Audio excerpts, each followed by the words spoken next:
Hello students, welcome to Vista's Learning. நான் இளவரசன் உங்களோட சயின்ஸ் டியூட்டர்.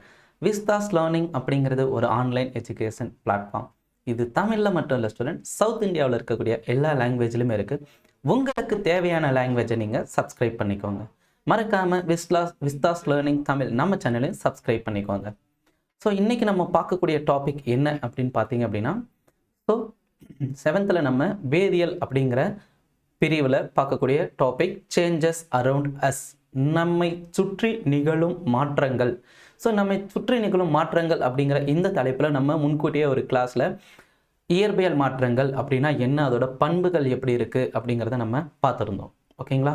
ஸோ நம்மை சுற்றி நிகழக்கூடிய மாற்றங்கள் அன்றாட வாழ்வில் பார்த்தீங்க அப்படின்னா, இரும்பு துருப்பிடித்தலாக இருக்கட்டும், மழை பெய்வதாக இருக்கட்டும், காலநிலை மாற்றங்களாக இருக்கட்டும், ஸோ இந்த மாதிரியான மாற்றங்கள் நிறையவே நடக்கவும் செய்து நிகழவும் செய்கின்றன. ஸோ அதில் பார்த்திங்க அப்படின்னா இயற்பியல் மற்றும் வேதியியல் மாற்றங்கள் அப்படின்னு நம்ம பொதுவாக இரு பிரிவுகளாக பிரிக்கலாம்.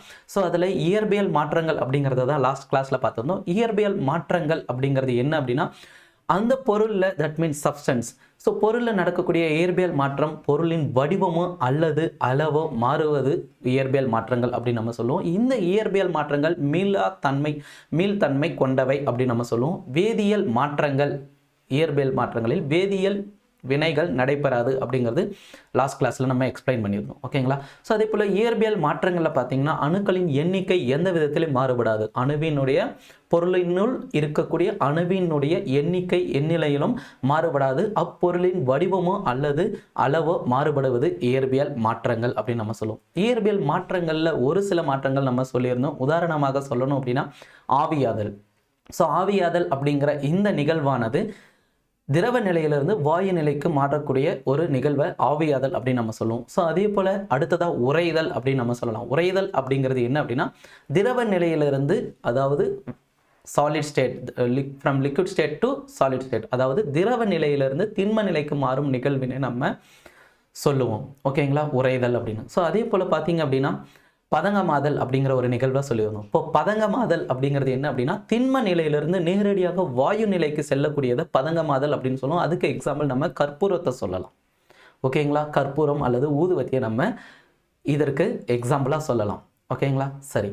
ஸோ அதே போல் ஆவியாதலுக்கு நான் உங்களுக்கு சொன்னது போல் நீரை ஆவியாக்குதல் அப்படிங்கிறது திரவ நிலையிலிருந்து வாயு நிலைக்கு செல்வது இயற்பியல் மாற்றங்களுக்கு எக்ஸாம்பிளாக சொல்லலாம். ஓகே. ஸோ அதே போல் இயற்பியல் மாற்றங்களில் முன்கூட்டியே சொன்னது போல் ஒரு எக்ஸாம்பிள் கோல்டு சொல்லலாம். ஸோ கோல்டில் பார்த்திங்க அப்படின்னா, கோல்டில் பார்த்திங்க அப்படின்னா தட் மீன்ஸ் மெல்டிங் அப்படிங்கிற ஒரு கான்செப்ட் சொல்லியிருப்போம். ஸோ என்ன சொல்லியிருந்தோம் அப்படின்னா, கோல்டு சாலிட் ஸ்டேட்டில் இருக்கிறத நம்ம ஹீட் பண்ணோம் அப்படின்னா அது என்ன ஸ்டேட்டுக்கு மாறும்னா லிக்விட் ஸ்டேட்டுக்கு மாறும். ஓகேங்களா? அதனால கோல்டோட பண்புகள் எந்த விதத்தில் என்ன ஆகாது, இட் டஸ் நாட் சேஞ்ச். கோல்டில் இருக்கக்கூடிய அணுக்கள் மூலக்கூறுகளின் எண்ணிக்கை எந்த விதத்திலும் என்ன ஆகாது அப்படின்னா மாற்றம் அடையாது. ஸோ அணுக்களின் எண்ணிக்கையில் மாற்றம் கொள்ளாமல் அணுக்களின் நிறைகளில் எந்தவித மாற்றமும் இல்லாத மாற்றங்கள் இயற்பியல் மாற்றங்கள் அப்படின்னு நம்ம சொல்லுவோம். ஓகே. ஸோ அதே போல் நிலை மாற்றங்கள் அப்படிங்கிறத நம்ம பார்த்துருந்தோம். திட திரவ வாயு பொருள்களில் ஏற்படக்கூடிய மாற்றங்களை நிலை மாற்றங்கள் அப்படிங்கிறத சேஞ்ச் இன் ஸ்டேட்ஸ் அப்படிங்கிறது லாஸ்ட் கிளாஸில் நம்ம படித்திருந்தோம். ஓகே. ஸோ இந்த கிளாஸில் நம்ம பார்க்க போகிறது என்ன அப்படின்னா கெமிக்கல் சேஞ்ச், வேதியியல் மாற்றங்கள். இந்த வேதியியல் மாற்றங்களில் நம்ம பார்க்கக்கூடியது என்ன அப்படின்னா பொருளோட வேதி பிணைப்பில் ஏற்படக்கூடிய மாற்றங்கள். இந்த வேதியியல் மாற்றங்கள் அப்படிங்கிறது மீளா தன்மை வாய்ந்தது. வேதியியல் மாற்றங்கள் அப்படிங்கிறது மீளா தன்மை வாய்ந்தது. இந்த வேதியியல் மாற்றங்களில் புது பொருளானது உருவாகும். A new substance will be obtained, okay, because of chemical reaction. That's what called as a chemical change அப்படின்னு நம்ம சொல்லுவோம், வேதியியல் மாற்றங்கள். ஸோ கெமிக்கல் சேஞ்ச் அப்படிங்கிறது இந்த வகையான மாற்றங்கள் எப்படி நிகழும் அப்படிங்கிறது ஒரு டெஃபினிஷனாக சொல்லணும் அப்படின்னா, changes that occur with the formation of new substance with different chemical composition or transformation of a substance into other substance with the evolution or absorption of heat or light energy are termed as a chemical change. So chemical changeல புதிய பொருளானது உருவாகவும் கூடும். அந்த புதிய பொருளோட chemical composition, வேதியியல் பிணைப்பு ஆனது மூலக்கூறுகளுக்கு இடையே இருக்கக்கூடிய வேதியியல் பிணைப்பானது கண்டிப்பாக என்ன ஆகும் அப்படின்னா மாற்றம் அடையும். ஓகேங்களா? அதே போல் புது வகையான சப்ஸ்டன்ஸ் உருவாகும். இந்த சப்ஸ்டன்ஸ் உருவாகிறப்போ ஒரு பொருளிலிருந்து இன்னொரு பொருள் உருவாகிறப்போ ஹீட், வெப்பம் அல்லது ஒளியானது உட்கவரப்படும் அல்லது வெளியிடப்படும். இந்த வகையான மாற்றங்கள் இட்ஸ் அன் irreversible process. மீளா தன்மை வாய்ந்தது வேதியியல் மாற்றங்கள் அப்படின்னு நம்ம சொல்லலாம். That's what chemical changes. So இந்த கெமிக்கல் சேஞ்சஸில் பார்த்தீங்க அப்படின்னா நம்ம இதோட முக்கியத்துவம் என்னவா இருக்குது அப்படின்னா நம்ம டேப்லெட் மெடிசன்ஸ் எல்லாமே தயாரிக்கிறதுல கெமிக்கல் மாற்றங்கள், தட் மீன்ஸ் வேதியியல் மாற்றங்கள், கெமிக்கல் சேஞ்ச் அதிக அளவில் முக்கியத்துவம் வாய்ந்ததாக இருக்குது. Metals are extracted from their naturally occurring compounds called ore by a series of chemical change. So வேதியியல் மாற்றங்களான இந்த மெடிசன் தயாரிக்கிறதுல மட்டும் இல்லை, தாது பொருட்கள், அதாவது பூமியில் இயற்கையாகவே கிடைக்கப் பெறக்கூடிய தாது பொருளிலிருந்து நமக்கு தேவையான உலோகங்களை பிரித்தெடுக்கும் முறை இந்த வேதியியல் மாற்றங்களில் அதிகமாகவே நடைபெறக்கூடும். ஓகேங்களா? ஸோ அடுத்ததாக சொல்ல போனால் நம்ம சொன்னது போல் மெடிசன் தயாரிப்பில் இந்த மாத்திரைகள் தயாரிப்பதில் வேதியியல் மாற்றங்கள் மிக முக்கியத்துவம் வாய்ந்தவை. Medicines are prepared by carrying out a chain of chemical changes. So வேதியியல் மாற்றங்கள் தொடர்ந்து நிகழ்வதால் தான் நம்மளால் மாத்திரைகள், மெடிசன்ஸ் எல்லாமே என்ன பண்ண முடியுது அப்படின்னா தயாரிக்கவும் முடிகிறது. ஸோ அதே போல் இந்த வேதியியல் மாற்றங்கள் பார்த்திங்க அப்படின்னா நம்ம துணி துவைக்க பயன்படுத்தக்கூடிய சோப்பு வகைகளாக இருக்கட்டும், அதே போல் பயன்படுத்தக்கூடிய சலவை பவுடராக இருக்கட்டும், ஸோ இதில் எல்லாத்துலேயுமே பார்த்திங்க அப்படின்னா வேதியியல் மாற்றங்கள் அதிக அளவில் நிகழக்கூடியது. ஃபார் அன் எக்ஸாம்பிள், ஸோ முன்கூட்டியே சொன்னது போல் வேதியியல் மாற்றங்களின் போது வெப்பமானது உட்கவரப்படலாம் அல்லது வெளியிடப்படலாம் அப்படிங்கிறத சொல்லியிருந்தேன். ஸோ அதுக்கு ஒரு பெஸ்ட் எக்ஸாம்பிள் சொல்லணும் அப்படின்னா நம்ம வீட்டில் துணி துவைக்க பயன்படுத்தக்கூடிய டிட்டர்ஜென்ட் இருக்கு இல்லையா? ஸோ அந்த டிட்டர்ஜென்ட்டை என்ன பண்ணலாம் அப்படின்னா தட் மீன்ஸ் சலவை சோடா அப்படின்னு நம்ம சொல்லலாம். துணி துவைக்க பயன்படுத்தக்கூடிய பவுடர், அந்த பவுடரை நம்ம தண்ணியில் கரைக்கிறப்போ பார்த்திங்க அப்படின்னா நம்மளோட கைகளில் வெப்பமாக உணர்வது கண்டிப்பாக இருக்கவே செய்யும். ஓகேங்களா? ஸோ இதிலிருந்து என்ன தெரியுது அப்படின்னா வாட்டரோட அந்த டிட்டர்ஜென்ட் பவுடர் ரியாக்ட் பண்ணுறப்போ வெப்பமானது வெளியிடப்படுகிறது. ஸோ கெமிக்கல் சேஞ்சஸ்னால நமக்கு என்ன கிடைக்கும் அப்படின்னா ஹீட் வில் பி எவால்வேட்டட். ஓகேங்களா? ஸோ இதை நம்ம டே டு லைஃப்பில் கண்டிப்பாக நம்ம பார்க்கவும் செய்கிறோம். த materials such as plastic, soaps, detergents, perfumes, acids, bases, salt, etc. are all made by carrying out various type of chemical changes. So பார்த்திங்க அப்படின்னா பிளாஸ்டிக்ஸாக இருக்கட்டும், சோப்பாக இருக்கட்டும், நம்ம பயன்படுத்தக்கூடிய சலவை சோடாவாக இருக்கட்டும், வாசனை திரவியங்கள், அமிலங்கள், காரங்கள் மற்றும் உப்புக்கள், இது எல்லாமே பார்த்திங்க அப்படின்னா வேதியியல் மாற்றங்களினால் உருவாக்கப்படக்கூடிய பொருட்கள். ஓகே, ஸோ பிளாஸ்டிக்கில் நம்ம நிறையவே பொருட்களை அன்றாட வாழ்க்கையில் பயன்படுத்த சொல்லும். அந்த பிளாஸ்டிக் எல்லாமே தயாரிக்கிறது எப்படி அப்படின்னா வேதியியல் மாற்றங்கள். ஒன்ஸ் நீங்கள் பிளாஸ்டிக்கை ஹீட் பண்ணிங்க அப்படின்னா அது மெல்ட் ஆக ஆரம்பிச்சிடும். ஸோ அது என்ன ஆகாது, மீண்டும் பிளாஸ்டிக்காகவே மாறாது. That is what irreversible process, original ஸ்டேட்டுக்கு வராது. ஓகேங்களா? ஸோ ரிவர்சிபிள், irreversible ப்ராசஸ் உங்களுக்கு தெரியும். இயற்பியல் மாற்றங்கள் இஸ் ரிவர்சிபிள். அதுக்கு எக்ஸாம்பிள் ரப்பரை ஸ்ட்ரெச் பண்ணுறதை நம்ம சொல்லியிருந்தோம். சரிங்களா? மீள்தன்மை கொண்டது, மீளா தன்மை கொண்டது பிளாஸ்டிக்ஸை நம்ம எக்ஸாம்பிளாக சொல்லலாம். ஓகேங்களா? Chemical changes. அதே போல் இந்த கெமிக்கல் சேஞ்சஸ்னால புது வகையான பொருட்களை நம்மளால் உருவாக்க முடியும். வேதியியல் மாற்றங்களினால் புது வகையான பொருட்களை நம்ம உருவாக்க முடியும். Every new material is discovered by studying different types of chemical changes. இது போன்ற புதிய வகையான பொருட்கள் உருவாக்குவதில் மட்டுமல்லாமல் இன்னும் ஒரு சில நிகழ்வுகளில் இந்த வேதியியல் மாற்றங்கள் நடைபெறவும் செய்கிறது. அது என்ன மாதிரியான நிகழ்வுகள் அப்படின்னு பார்த்தீங்க அப்படின்னா heat, light or any other radiations may be given off or absorb. So சொல்லியிருந்த வேதியியல் மாற்றங்களின் போது வெப்பம், ஒளி ஆனது வெளியேற்றப்படுகிறது அல்லது உட்கவரப்படுகிறது அப்படிங்கிறத சொல்லியிருந்தோம். ஸோ அதுக்கு ஒரு எக்ஸாம்பிளாக உங்களுக்கு டிட்டர்ஜென்ட் பவுடரை நம்ம வாட்டரில் மிக்ஸ் பண்ணுறப்போ வெப்பம் வெளியிடப்படுவதை நம்ம உணரவும் செய்வோம். ஓகே, ஸோ அடுத்ததாக சவுண்ட் மே பி ப்ரொடியூஸ். இந்த வேதியியல் மாற்றங்களின் போது நமக்கு சத்தமானது உருவாகவும் செய்யும், ஒளியானது உருவாகவும் செய்கிறது. சரிங்களா? எ change in smell May takes place. So வேதியியல் மாற்றங்களின் போது இரண்டு சொல்யூஷன்ஸை நம்ம மிக்ஸ் பண்ணுறப்போ என்ன நடக்கும் அப்படின்னா ஒரு வகையான ஸ்மெல், நமக்கு நச்சுத்தன்மை வாய்ந்த திரவியங்களை மிக்ஸ் பண்ணுறப்போ நமக்கு பார்த்திங்க அப்படின்னா ஸ்மெல் ஆனது என்ன ஆகும், வெளியேற்றப்படும். Okay, because of chemical change. A colour change may takes place. அதே போல் நம்ம சொல்யூஷன்ஸை மிக்ஸ் பண்ணுறப்போ கலர், அந்த சொல்யூஷன்ஸோட கலரும் என்ன ஆகும் அப்படின்னா சேஞ்ச் ஆகும். It's because of chemical change. So அதே போல் a gas may be formed. So chemical சேஞ்ச்னால வாயுவானது நமக்கு உருவாகவும் செய்யலாம். அதே போல் இந்த கெமிக்கல் சேஞ்ச்னால நம்ம பார்க்கக்கூடிய அன்றாட வாழ்வில் ஒரு சில பயன்பாடுகள் என்ன இருக்குது அப்படிங்கிறத சொல்லலாம். ஸோ பெஸ்ட் எக்ஸாம்பிளாக நம்ம வான வேடிக்கையை சொல்லலாம். ஸோ வான வேடிக்கை பார்த்திங்க அப்படின்னா என்னவா இருக்கும் அப்படின்னா கீழே இருந்து மேலே போய் அந்த வெடிபொருளானது வெடித்து சிதறும் போது ஒளியானது உண்டாக்கப்படுகிறது. அதே போல் வெப்பமும் சேர்த்தே உண்டாக்கப்படுகிறது. ஓகேங்களா? So it's happens because of explosion is chemical change, வேதியியல் மாற்றங்களினால் தான் இந்த மாதிரியான எக்ஸ்ப்ளோஷன்ஸ் நடைபெறுது. Explosions of fire work is a chemical change. இந்த ஃபயர் ஒர்க்ஸ் வான வேடிக்கைகளை நம்ம திருவிழா காலங்களில் நம்ம ஊரில் இருக்கக்கூடிய திருவிழா காலங்களில் இந்த வான வேடிக்கைகளை நீங்கள் பார்க்கவும் செய்திருப்பீங்க. ஓகேங்களா? ஸோ அடுத்தபடியாக இந்த கெமிக்கல் சேஞ்ச் நடக்கிறத நம்ம வீட்டிலேயே நம்ம பார்க்கலாம். நறுக்கிய ஆப்பிள் துண்டுகள் இருக்கு இல்லையா? ஸோ நறுக்கிய ஆப்பிள் துண்டுகளை பார்த்தீங்க அப்படின்னா ரொம்ப நேரம் சாப்பிடாம அப்படியே மேசையின் மீது வைத்திருந்தோம் அப்படின்னா அந்த ஆப்பிள் துண்டுகளில் நீங்கள் ஒரு வகையான நிற மாற்றத்தை காணலாம்.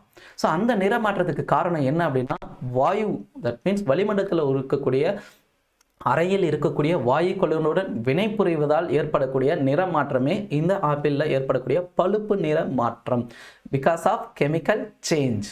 ஓகேங்களா? ஸோ வேதியியல் மாற்றத்தினால் அந்த நறுக்கிய ஆப்பிள் துண்டுகளில் நிறமானது மாறுபடுகிறது. அதே போல் கத்திரிக்காயை நம்ம கட் பண்ணிட்டு நறுக்கி வைத்திருந்தால் கூட கத்திரிக்காய் கொஞ்ச நேரம் கழித்து பார்த்தீங்க அப்படின்னா அந்த கத்திரிக்காயோட மேற்பகுதியில் ஏற்படக்கூடிய நிற மாற்றங்களானது பழுப்பு நிறத்தில் இருப்பதை நீங்கள் பார்க்கலாம். அதற்கான காரணம் வேதியியல் மாற்றம்.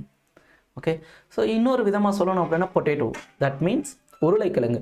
இந்த உருளைக்கிழங்கை பார்த்தீங்க அப்படின்னா நீங்கள் தோல் உரித்த உருளைக்கிழங்கை நீங்கள் நீரில் வைக்கப்படும் போது உருளைக்கிழங்கானது நன்றாகவே இருக்கும். அதே நீரை விட்டு காற்றில் வைக்கப்படும் போது அந்த உருளைக்கிழங்கானது என்ன ஆகும் அப்படின்னா இட் வில் பி டீகம்போஸ் ஆக ஆரம்பிச்சிடும். தட் மீன்ஸ் அதோட நிறமானது மாற்றப்படும். Okay, because of chemical change. So இந்த வேதியியல் மாற்றங்களினால் நடைபெறக்கூடிய ஒரு சில விஷயங்கள் என்ன அப்படிங்கிறத பார்க்குறோம். நிகழ்வுகள் என்ன அப்படின்னு பார்த்தலாம். ஃபார் எக்ஸாம்பிள் நம்ம இயற்பியல் மாற்றங்களில் ஆவியாதல், சுருங்குதல், பதங்கமாதல், உறைதல் அப்படிங்கிறத நம்ம பார்த்துருந்தோம் நிகழ்வுகள். ஸோ அதே போல் வேதியியல் பண்புகளில் இருக்கக்கூடிய வேதியியல் மாற்றங்களில் இருக்கக்கூடிய ஒரு சில நிகழ்வுகள், ஒரு சில பண்புகள் என்ன அப்படிங்கிறத இப்போ பார்ப்போம். ஃபர்ஸ்ட் ஒன் என்ன அப்படின்னா rusting of iron, that means துருப்பிடித்தல். ஸோ இரும்பு துருப்பிடித்தல் அப்படிங்கிறது நமக்கு சிறு வயதில், தட் மீன்ஸ் 6th லாஸ்ட் இயர்லேயே நீங்கள் படிச்சிருப்பீங்க. இரும்பு துருப்பிடித்தல் அப்படிங்கிறது கெமிக்கல் சேஞ்சுக்கு ஒரு பெஸ்ட் எக்ஸாம்பிள் அப்படிங்கிறதும் உங்களுக்கு நன்றாகவே தெரிஞ்சிருக்கும். ஓகே, ஸோ இந்த கெமிக்கல் சேஞ்ச்னால உருவாகக்கூடிய துருப்பிடித்தல் அப்படிங்கிறது பார்த்தீங்க அப்படின்னா உலோகமானது வெட்ட வெளியில் இருக்கும்போது, தட் மீன்ஸ் மெட்டல் நம்ம அவுட் சைடாக கீப் வைக்கிறப்போ என்ன ஆகும் அப்படின்னா நீர் மற்றும் ஈரமான காற்று அப்படின்னு நம்ம சொல்லலாம். ஸோ நீர் மற்றும் காற்றினால் ஏற்படக்கூடிய வினை, வேதியியல் வினையினால் அந்த உலோகமானது துருப்பிடித்தலுக்கு உட்படுத்தப்படுகிறது. Okay, so a process of forming rust is represented as, எப்படி ரெப்ரசன்ட் பண்ணானா அயன், தட் மீன்ஸ் துருப்பிடித்தலுக்கு உட்படக்கூடிய பொருள் உலோகம். Okay, iron, metal, oxygen plus water, இது எல்லாமே சேர்ந்து என்னவாகும் அப்படின்னா ரஸ்ட், தட் மீன்ஸ் துருப்பிடித்தலுக்கு காரணமாக இருக்குது. ஸோ இன் கெமிக்கல் ஃபார்மேஷன் நம்ம சொல்லணும் அப்படின்னா 2Fe + 2O2 from air + 2H2O. So நீர், காற்று மற்றும் துருப்பிடித்தலுக்கு உட்படக்கூடிய இரும்பு பொருள், இது மூன்றும் ஒன்றாக வினைபுரிவதால், வேதியியல் வினைபுரிவதால் நமக்கு ஃபெரஸ் ஆக்சைடு Fe2O3.H2O அப்படிங்கிற வேதியியல் வினை புரிந்து நமக்கு இரும்பானது துருப்பிடித்தலுக்கு உட்படுத்தப்படுகிறது. ஓகேங்களா? ஸோ இந்த துருப்பிடித்தலை எவ்வாறு நம்மளால் தடுக்க முடியும், எப்படி பாதுகாக்க முடியும் அப்படின்னா how can we prevent rusting. So துருப்பிடித்தலை எவ்வாறு நம்மளால் தடுக்க முடியும் அப்படின்னா துருப்பிடித்தலை தடுப்பதற்கு ஒரு பெஸ்ட் வே, 2 ways நம்ம சொல்லலாம். ஸோ அதில் 1 way என்ன அப்படின்னா iron articles can be prevented from making contact with oxygen, water or water vapour. So ஈரமான காற்று மற்றும் நீர் மற்றும் காற்றினால் அது எந்த விதத்திலும் கான்டாக்ட் ஆகாத அளவுக்கு, தட் மீன்ஸ் இதற்கூட அது வினை புரியாத அளவுக்கு அந்த அயரன் மெட்டீரியலை நம்ம தனிமைப்படுத்தி வைக்கிறது ரொம்ப ரொம்ப இம்பார்ட்டண்ட்டான ஒரு விஷயம். ஸோ எந்த விதத்திலும் கான்டாக்ட் இல்லாத அளவுக்கு பார்த்துக்கணும். நீர் மற்றும் ஈரமான காற்று இதன் மூலம் உலோகமானது துருப்பிடித்தலுக்கு உட்படுத்தப்படுகிறது. ஸோ அதே போல் துருப்பிடிக்காமல் பாதுகாக்க இந்த உலோகத்தை நம்ம என்ன பண்ணலாம் அப்படின்னா பெயிண்ட் வச்சு கோட் பண்ணிக்கலாம். ஓகேங்களா? அல்லது கிரீஸ் வச்சு நம்ம மேற்பகுதியில் பெயிண்ட் அல்லது கிரீஸை பூசுவதன் மூலம், உலோகத்தின் மேற்பரப்பில் பூசுவதன் மூலம் இரும்பு துருப்பிடித்தலை நம்மளால் தடுக்கவும் முடியும். ஓகே, ஸோ அதே போல் இந்த இரும்பு துருப்பிடித்தலை தடுக்கிறதுக்கு இன்னொரு வே இருக்குது. And another way of preventing rusting is to deposit a layer of metal like chromium or zinc or on iron. So இரும்பின் மீது நம்ம குரோமியம் அல்லது ஜிங்க் அப்படிங்கிற இந்த மெட்டீரியலை வச்சு நம்ம என்ன பண்ணலாம் அப்படின்னா டெபாசிட் கோட் பண்ணுறதுனால அதோட இரும்புக்கு மேற்பகுதியில் இந்த பொருட்களை நம்ம பயன்படுத்துவதன் மூலமாக இரும்பு துருப்பிடித்தலானது தடுக்கப்படுகிறது. பெரிய பெரிய கப்பல்களுக்கு, விமானங்களுக்கு இந்த மாதிரியான கோட்டிங் பண்ணுறதுனால தான் கப்பல்கள் என்ன ஆகிறது இல்லை அப்படின்னா துருப்பிடித்தலுக்கு உட்படுத்தப்படுவதில்லை. ஓகேங்களா? ஸோ இந்த ப்ராசஸ்க்கு, தட் மீன்ஸ் அயரன் மெட்டீரியல் மேலே நம்ம குரோமியம் அல்லது ஜிங்க் மெட்டலை கோட் பண்ணுறது அல்லது டெபாசிட் பண்ணுற இந்த ப்ராசஸ்க்கு என்ன நேம் அப்படின்னா galvanization அப்படின்னு நம்ம சொல்லுவோம். என்னன்னு சொல்லுவோம்? galvanization. So the galvanization is defined as the another way of preventing rusting is to deposit a layer of metal like chromium or zinc on a iron metal. It's called galvanization அப்படின்னு நம்ம சொல்லலாம். So அதே போல் வேதியியல் மாற்றங்களில் துருப்பிடித்தல் அப்படிங்கிறத பார்த்துருந்தோம். ரெண்டாவதாக என்ன பார்க்க போகிறோம் அப்படின்னா வேதியியல் மாற்றங்களில் பர்னிங். ஸோ ஒரு பேப்பரை எரிய வைத்தல் அப்படிங்கிறது வேதியியல் மாற்றம். ஏன் அப்படின்னா இந்த பேப்பரை எரிய வைத்தோம் அப்படின்னா நமக்கு கார்பன் டை ஆக்சைடு அப்படிங்கிறது உருவாகும். மறுபடியும் நமக்கு என்ன கிடைக்காது அப்படின்னா பேப்பர் கிடைக்காது. It's an irreversible process. Paper burst ஆகிறது irreversible ப்ராசஸ், மீளா தன்மை. அதனால் இதை நம்ம கெமிக்கல் சேஞ்ச் அப்படின்னு நம்ம சொல்லலாம். Burning a piece of paper gives entirely new substance such as carbon dioxide, water vapor, smoke. So புகை மற்றும் ஈரமான நீராவி, வாட்டர் வேப்பர் சொல்லலாம். So water, carbon di oxide இந்த சப்ஸ்டன்ஸ் நமக்கு கிடைக்கிறதுனால பர்னிங் அப்படிங்கிறது என்ன அப்படின்னா இட்ஸ் அண்ட் கெமிக்கல் சேஞ்ச் அப்படின்னு நம்ம சொல்லலாம். அதே போல் மெக்னீசியம் ரிப்பன் இருக்கு இல்லையா? ஸோ அந்த மெக்னீசியம் ரிப்பனை நம்ம எரிய வைக்கிறப்போ நமக்கு என்ன கிடைக்கும் அப்படின்னா நியூ சப்ஸ்டன்ஸ் உருவாகும். When magnesium ribbon burns in air, then the magnesium metal combines with the oxygen of air to form a new substance called magnesium oxide. So magnesium ribbon நம்ம burn பண்றதால நமக்கு கிடைக்கக்கூடிய புதிய பொருள் என்ன அப்படின்னா magnesium oxide. So நமக்கு தெரியும் வேதியியல் மாற்றங்களினால் புதிய பொருளானது உருவாகக்கூடும். ஸோ அதை நம்ம வேதியியல் மாற்றங்கள்னு சொல்லுவோம். ஸோ மெக்னீசியம் ரிப்பனை பர்ன் பண்ணோம் அப்படின்னா எரிதலின் மூலம் மெக்னீசியம் ஆக்சைடு அப்படிங்கிற புதிய பொருளானது உருவாக்கப்படுகிறது. ஸோ அதுக்கான ஒரு கெமிக்கல் ரியாக்ஷன் சொல்லணும் அப்படின்னா மெக்னீசியம் ப்ளஸ் ஆக்சிஜன் ஒன்றாக சேர்ந்து நமக்கு மெக்னீசியம் ஆக்சைடு உருவாக்கப்படுகிறது. ஓகே, இன் டர்ம்ஸ் ஆஃப் ஈக்குவேஷனாக ரெப்ரசன்ட் பண்ணுறப்போ 2mg + O2 gives 2mgO heat பண்ணுறதுனால. Okay fine. அடுத்ததான் நம்ம பார்க்கக்கூடிய இந்த வேதியியல் மாற்றங்களில் துருப்பிடித்தல், எரிதல். அடுத்ததாக பார்க்கக்கூடியது என்ன அப்படின்னா தயிராதல். ஸோ பால் தயிராதல், curdling ஆஃப் மில்க். ஸோ பாலானது என்னவாக மாற்றப்படுகிறது அப்படின்னா தயிராக மாற்றப்படக்கூடிய இந்த நிகழ்வானது என்னன்னு சொல்லலாம் அப்படின்னா வேதியியல் மாற்றம் அப்படின்னு சொல்லலாம். ஏன் அப்படின்னா பால்ல இருந்து நமக்கு தயிர் உருவாகிறது தெரியும். அந்த தயிருக்கு ஒரிஜினல் ஷேப் கிடையாது. மறுபடியும் தயிர்லேருந்து பால் உருவாகுமா அப்படின்னு கேட்டிங்க அப்படின்னா it's not possible. So it's an irreversible process, chemical change அப்படின்னு நம்ம சொல்லலாம். Curdling is a process in which liquid gradually turns into solid, forming clumps along the way. So லிக்விட்லேருந்து சாலிட் ஸ்டேட்டுக்கு மாறக்கூடிய இந்த ப்ராசஸை, ஒழுங்கான வடிவமற்ற இந்த ப்ராசஸை நம்ம என்னன்னு சொல்லலாம் அப்படின்னா கர்ட்லிங், தயிராதல் அப்படின்னு நம்ம சொல்லுவோம். ஓகேங்களா? ஸோ அதே போல் இந்த வேதியியல் மாற்றங்களில் அடுத்ததாக பார்க்கக்கூடிய நிகழ்வு நொதித்தல், ஃபெர்மெண்டேஷன். இந்த நொதித்தல் அப்படிங்கிற ப்ராசஸை ஃபர்ஸ்ட் இன்ட்ரடியூஸ் கண்டுபிடிச்சது யார் அப்படின்னா லூயி பாஸ்டர் அப்படிங்கிற ஒரு ஃப்ரெஞ்ச் சயின்டிஸ்ட், கெமிஸ்ட்ரிஸ்ட் தான் ஃபர்ஸ்ட் இந்த ஃபெர்மெண்டேஷன் அப்படிங்கிற ப்ராசஸை கண்டுபிடிச்சாரு. மைக்ரோபயாலஜிஸ்ட் அப்படின்னு சொல்லலாம். இவரை was first person to describe the process of fermentation. யார்? லூயிஸ் பாஸ்டர் அப்படிங்கிற சயின்டிஸ்ட். ஸோ இவர் என்ன டிஸ்கிரைப் பண்ணார் அபவுட் ஃபெர்மெண்டேஷனை வச்சு எப்படி டிஸ்கிரைப் பண்ணார் அப்படின்னா he described that fermentation occurs in the absence of air and in the presence of microorganisms such as yeast. So yeast அப்படிங்கிற ஒரு மைக்ரோ ஆர்கானிசம் இருக்கிறதுனால தான் நமக்கு ஃபெர்மெண்டேஷன், நொதித்தல் அப்படிங்கிற ஒரு செயல்பாடானது நடைபெறுகிறது. இந்த ஆப்சன்ஸ் ஆஃப் ஏர், காற்று இல்லாத சூழ்நிலையில் நடைபெறக்கூடிய ஒரு நிகழ்வு தான் நொதித்தல் அப்படின்னு நம்ம சொல்லுவோம். ஓகே, ஸோ இந்த நொதித்தல் அப்படிங்கிறது என்ன அப்படின்னு பார்ப்போம். Fermentation is the process in which the micro organisms such as yeast and certain bacteria break down sugar solution into alcohol and carbon dioxide. So fermentation அப்படிங்கிற ப்ராசஸ் என்ன அப்படின்னா மைக்ரோ ஆர்கானிசம், நுண்ணுயிரிகள் ஒன்றாக சேர்ந்து, தட் மீன்ஸ் ஈஸ்ட் அப்படிங்கிற இந்த வகையான நுண்ணுயிரிகள், பாக்டீரியாஸ் எல்லாமே ஒன்றாக சேர்ந்து சுகர் சொல்யூஷனை பிரேக் டவுன் பண்ணி எதை உருவாக்கும் அப்படின்னா ஆல்கஹால் மற்றும் கார்பன் டை ஆக்சைடை உருவாக்கக்கூடிய இந்த நிகழ்வுக்கு பெயர் என்ன அப்படின்னா நொதித்தல் அப்படின்னு நம்ம சொல்லுவோம். ஸோ இந்த ஃபெர்மெண்டேஷன் அப்படிங்கிறத நம்ம பிரெட்டில் நம்ம சாப்பிடக்கூடிய பன்னு இருக்கு இல்லையா?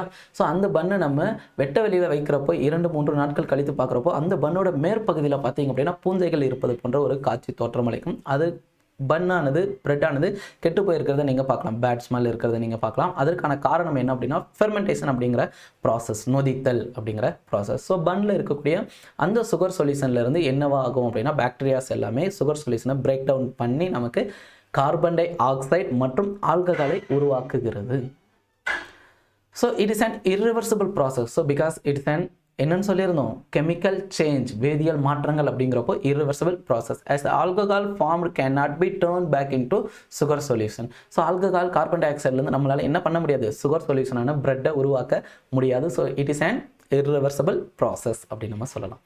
ஸோ அடுத்ததாக பார்த்தீங்க அப்படின்னா வேதியியல் சோடாவை மிக்ஸ் பண்ணுறப்போ ஒரு கெமிக்கல் ரியாக்ஷன் நடக்கும். ஓகேங்களா? ஸோ நிறமாற்றம், வாசனை ஆனது மாற்றப்படுகிறது. ஸோ முன்கூட்டியே சொல்லியிருந்தேன், கெமிக்கல் ரியாக்ஷன், கெமிக்கல் சேஞ்சில் உங்களுக்கு நிறமாற்றம் இருக்கும், அதே போல் ஸ்மெல் ஆனது உருவாகும் அப்படிங்கிறத சொல்லியிருந்தோம். Okay, it's an irreversible process. Chemical reaction of baking soda with lemon. Baking soda is sodium hydrogen carbonate and lemon juice contains citric acid. So lemon ஜூஸில், லெமனில் என்ன இருக்குது, சிட்ரிக் அமிலமானது இருக்குது. ஸோ எலுமிச்சையில் இருக்கக்கூடிய அமிலத்தின் பெயர் என்ன, ஒன் வேர்டில் கேட்டாங்க அப்படின்னா இட் கண்டைன் சிட்ரிக் ஆசிட் அப்படின்னு நம்ம சொல்லலாம். So when these two substances are mixed together, what are the two substance, sodium hydrogen carbonate and lemon ஜூஸில் இருக்கக்கூடிய சிட்ரிக் ஆசிட், இது ரெண்டுமே mix together, then the chemical change takes place between a sodium hydrogen carbonate and citric acid to form a 3 new substances. 3 வகையான புதிய பொருட்களை உருவாக்கக்கூடியது இந்த citric மற்றும் sodium hydrogen carbonate ரெண்டு அமிலங்களும் mix ஆகிறப்போ. What are the 3 substances produced in this process? Okay, so 3 substances என்னென்ன அப்படின்னா sodium citrate, carbon dioxide, water. இந்த 3 வகையான புது பொருட்களை உருவாக்கக்கூடியது chemical reaction of baking soda with lemon. So புதிய பொருளை உருவாக்கக்கூடிய அந்த மாற்றங்களுக்கு நம்ம கெமிக்கல் சேஞ்ச், வேதியியல் மாற்றங்கள் அப்படின்னு நம்ம சொல்லுவோம். ஸோ அடுத்ததாக பார்த்தீங்க அப்படின்னா conditions needed for chemical change. Chemical சேஞ்சுக்கு என்ன மாதிரியான கண்டிஷன்ஸ் தேவைப்படுகிறது, அத்தியாவசியமானது அப்படின்னு பார்த்தீங்கன்னா ப்ரெஷரில் மாற்றம் இருக்கணும். தட் மீன்ஸ் அழுத்தத்தில் ஏதாவது மாற்றங்கள் ஏற்பட்டால் இந்த கெமிக்கல் சேஞ்ச், வேதியியல் மாற்றங்களானது நிகழவும் செய்யும். அதே போல் சப்ஸ்டன்ஸில் வந்து ஃபிசிக்கல் கான்டாக்ட் கண்டிப்பாக இருக்கணும். 2 சப்ஸ்டன்ஸ்க்கு இடையில், வேதிப்பொருட்களுக்கு இடையே இருக்கக்கூடிய அந்த ஃபிசிக்கல் கான்டாக்ட் இருக்கிறதுனால நமக்கு புதிய வகையான பொருளானது உருவாக்கப்படுகிறது.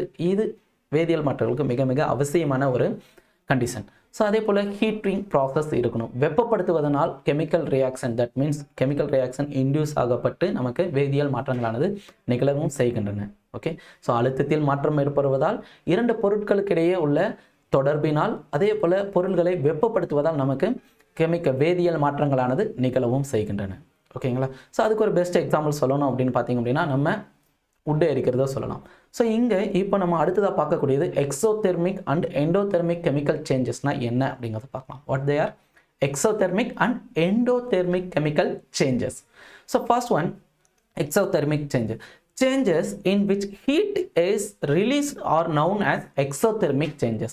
So heat release ஆச்சு அப்படின்னா, வெப்பமானது வெளியேற்றப்படுமானால் அந்த வகையான மாற்றங்களுக்கு exothermic changes அப்படின்னு நம்ம சொல்லுவோம். ஸோ அதுக்கு ஒரு பெஸ்ட் எக்ஸாம்பிள் சொல்லணும் அப்படின்னா wood burn பண்ணுறதை நம்ம எக்ஸாம்பிளாக சொல்லலாம். அதே போல் மெக்னீசியம் ரிப்பனை நம்ம எரித்தல் அப்படிங்கிறத ஒரு எக்ஸாம்பிளாக சொல்லலாம். The burning of magnesium ribbon gives out heat and light. Likewise, the burning of wood also releases heat and light. So ஒளி மற்றும் வெப்பத்தினை வெளியிட இந்த நிகழ்வுகளை நம்ம என்னன்னு சொல்லலாம்னா எக்ஸோதெர்மிக் அப்படின்னு நம்ம சொல்லலாம். ஸோ அதே போல எண்டோதெர்மிக் ப்ராசஸ் அப்படிங்கிறது என்ன அப்படின்னு பார்ப்போம். So there are some changes in which heat is absorbed. For example, so heat absorb ஆகிறதுக்கு ஒரு சில எக்ஸாம்பிள் சொல்லியிருக்காங்க. என்ன அப்படின்னா, water absorbs heat when it evaporates to form water vapour. So நீர் ஆவியாதல் அப்படிங்கிறது நமக்கு ஹீட் வில் பி அப்சர்வ்டுக்கு ஒரு பெஸ்ட் எக்ஸாம்பிளாக சொல்லலாம். Ice absorbs heat when it's melt to form water. So ice ஆனது என்ன ஆகும் அப்படின்னா நமக்கு சாலிட் ஸ்டேட்டில் இருக்குது. அந்த ஐஸ் கியூபை நம்ம அட்மாஸ்பரிக் டெம்பரேச்சரில் வைக்கிறப்ப, தட் மீன்ஸ் அதர்வைஸ் ஹீட் பண்ணுறப்போ நமக்கு என்னவா மாறும் அப்படின்னா வாட்டர் கண்டென்ட் இருக்கக்கூடிய லிக்யூடாக மாறக்கூடிய இந்த நிகழ்வுன்னு வந்து நம்ம ஹீட் அப்சர்வ்ஸ்க்கு ஒரு எக்ஸாம்பிளாக சொல்லலாம். ஏன்னா அட்மாஸ்பியரில் இருக்கக்கூடிய டெம்பரேச்சரை, வெப்பத்தை தான் அந்த ஐஸ் கியூப் ஆனது என்ன பண்ணுது, அப்சர்வ் பண்ணிக்குது. உட்கவருவதன் மூலமாக அதோட நிலையில் மாற்றம் ஏற்படுகிறது. திண்ம நிலையிலிருந்து திரவ நிலைக்கு மாற்றமானது அடைகிறது. So such changes, this type of changes in which heat is observed are known as endothermic process. Endothermic changes. So exothermic changes na heat will be evolved. Heat will be observed அப்படினா it is an endothermic changes அப்படி நம்ம சொல்லலாம். Endothermic changes அப்படிங்கிறது heat will be observed. Okay. So next இருக்கக்கூடிய ஒரு சில வகையான changes. So இது வரைக்கும் நம்ம பார்த்தீங்க அப்படின்னா ஃபிசிக்கல் கெமிக்கல் சேஞ்சஸ்னால் என்னென்னு பார்த்துருக்கோம். எக்ஸோதெர்மிக் எண்டோதெர்மிக் சேஞ்சஸ் அப்படின்னா என்ன அப்படிங்கிறத பார்த்துருக்கோம். நெக்ஸ்ட் பீரியாடிக் நான் பீரியாடிக் சேஞ்ச். பீரியாடிக் நான் பீரியாடிக் சேஞ்ச் அப்படின்னா என்னென்னா, ஃபார் அன் எக்ஸாம்பிள், இப்போ நம்ம வசிக்கக்கூடிய இந்த பூமியானது சூரியனை சுற்றி வருகிறது, அதுவும் நீள்வட்ட பாதையில் சுற்றி வருகிறது அப்படின்னு நமக்கு தெரியும். ஸோ இந்த பூமியில் காலநிலை மாற்றங்கள், நமக்கு கோடை காலம் குளிர்காலம் அப்படிங்கிறது நமக்கு நல்லாவே தெரியும். குளிர்காலத்தில் ரொம்பவே குளிர்ச்சியாக இருக்கக்கூடியது, கோடை காலங்களில் வெயில் அதிகப்படியாக இருக்குது. ஸோ குளிர்காலங்களில் நம்ம பட்டாலான துணியை உடுத்துவோம், அதே போல் கோடை காலங்களில் நமக்கு காட்டன் ட்ரெஸ்ஸை நம்ம என்ன பண்ணுவோம் அப்படின்னா பயன்படுத்துவோம். சரிங்களா? ஸோ இந்த மாதிரியான நேரங்களில் காலநிலை மாற்றங்கள் நடைபெறதுக்கான காரணம் என்ன அப்படின்னா, பூமி சூரியனை தன்னோட அச்சில் சாய்வாக சுற்றி வர்றதுக்கான காரணம் தான். பூமி தன்னோட அச்சில் சுழன்றுக்கிட்டே என்ன பண்ணுது அப்படின்னா சூரியனும் சுற்றி வர்றதுனால தான் இந்த காலநிலை மாற்றங்களானது ஏற்படுகிறது. ஸோ இந்த காலநிலை மாற்றங்கள் ஏற்படுறது வந்து நம்ம என்னன்னு சொல்லலாம் அப்படின்னா periodic change. So periodic change அப்படின்னா என்ன மீனிங் அப்படின்னா, a change that repeat themselves after a definite interval of time are called periodic change.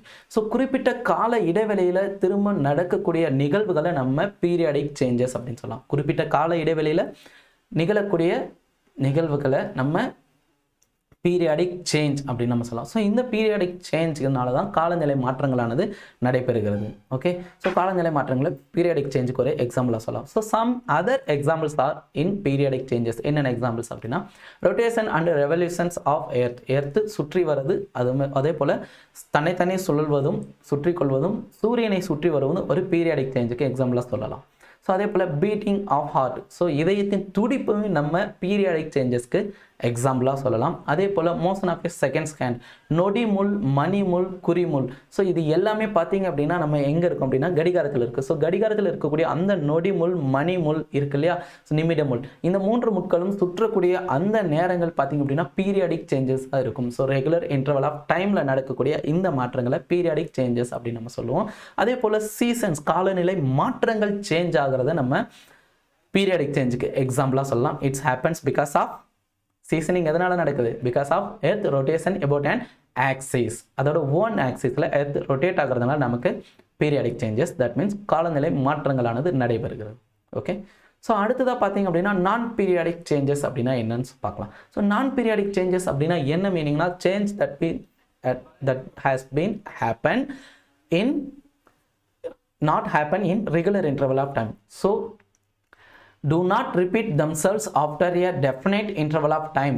So changes that do not repeat themselves after a regular interval of time. சீரான கால இடைவெளியில் நடைபெறாத நிகழ்வுகளை மாற்றங்களை நம்ம நான் பீரியாடிக் சேஞ்சஸ் அப்படின்னு நம்ம சொல்லுவோம். These type of changes occurs randomly are called non periodic changes. நான் பீரியாடிக் சேஞ்சஸ் ரேண்டமாக நடக்கக்கூடிய ஒரு நிகழ்வுகள். ஓகேங்களா? ஸோ அதுக்கு ஒரு சில எக்ஸாம்பிள் சொல்லணும் அப்படின்னா, கிரிக்கெட் பிளேயர்ஸ் இருக்காங்க இல்லையா, ஸோ அதில் பார்த்தீங்க அப்படின்னா ஸ்ட்ரைக்கர், நான் ஸ்ட்ரைக்கர். சரிங்களா? ஸோ அவங்க அந்த பிட்வீன் த விக்கெட்ஸில் ஓடுறப்போ அந்த பிச்சில் ரன்னிங் ஓடுவாங்கல்ல, டூஸ் அல்லது த்ரீஸ் அல்லது சிங்கிள்ஸ் ஓடுவாங்கல்ல. ஸோ அந்த இயக்கமானது, அவங்களோட வேகமானது, அந்த மாற்றமானது என்னவாக இருக்கும் அப்படின்னா நான் பீரியாடிக் சேஞ்ச். ஏன்னா ஒரே மாதிரியான ரெகுலர் இன்டர்வெல்ல அவங்க ஓட போகிறது கிடையாது. சரிங்களா? ஸோ கிரீஸை நோக்கி ஓடுறப்போ ரொம்ப ஸ்பீடாகவும், மற்ற நேரங்களில் ஸ்பீட் கொஞ்சம் குறைவாகவுமே இருக்கும். ஸோ திசை வேகத்தில், தட் மீன் வேகத்தில் மாற்றம் ஏற்படக்கூடியது. So regular interval of time மாற்றங்கள் நடைபெறாது. அதனால இதை நான் பீரியாடிக் சேஞ்சஸ்க்கு ஒரு எக்ஸாம்பிளாக சொல்லலாம். ஸோ அதே போல் எரப்ஷன் ஆஃப் வெல்கனோ, ஸோ எரிமலை வெடிப்பு இருக்கு இல்லையா, ஸோ எரிமலை வெடிப்பை நம்ம நான் பீரியாடிக் சேஞ்சஸ்க்கு எக்ஸாம்பிளாக சொல்லலாம். ஏன்னா ஒரே மாதிரியான கால இடைவெளியில் எரிமலையானது வெடித்து சிதறுவது கிடையாது. ஸோ அதே போல் நிலநடுக்கமானது ஏற்படுவதுமே நான் பீரியாடிக் சேஞ்சஸ்க்கு எக்ஸாம்பிளாக சொல்லலாம். ஓகே, ஸோ அதே போல் மின்னல் ஃப்ளாஷ், லைட்னிங் ஃப்ளாஷ் இருக்கு இல்லையா, ஸோ மின்னல் ஆனது ஒளியை உண்டாக்குவது நான் பீரியாடிக் சேஞ்சஸ்க்கு ஒரு பெஸ்ட் எக்ஸாம்பிளாக நம்ம சொல்லலாம். ஸோ அதே போல் முன்கூட்டியே சொன்னது போல் running of batsman between the wickets also non periodic change. Movement of legs while dancing, so நடனம் ஆடுவது நிறைய பேருக்கு பிடிக்கும்னு நினைக்கிறேன், டான்ஸ் பண்ணுறது. ஸோ எனக்கும் டான்ஸ் பண்ணுறது ரொம்ப ரொம்ப பிடிக்கும்.